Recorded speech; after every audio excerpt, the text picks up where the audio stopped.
Hoq, pyetja tjetër, selam aleikum hoq, Allahu të rujt.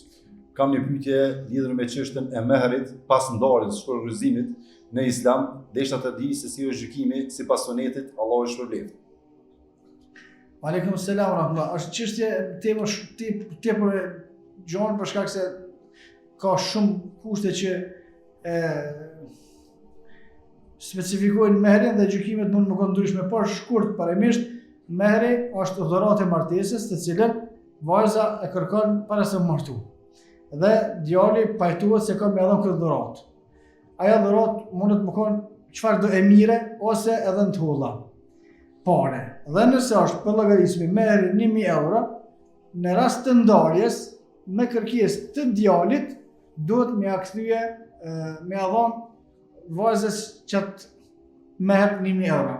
Për se caktum na veç sa për me pas orientim.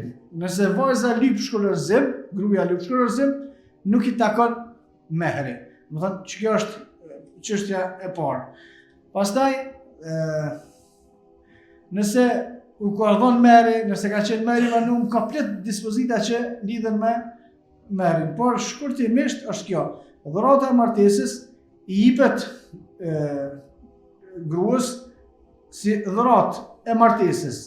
Nëse gruaja kërkon shkullërzimin, do të me kthye çat dhuratë që e ka marrë edhe më shkullërzue, nëse jep gjykatë si shkullërzim, nëse djali lyp shkullërzimin, gruaja e merr dhuratën e martesës me veti. Kjo është shkurt, vallahu a'lem.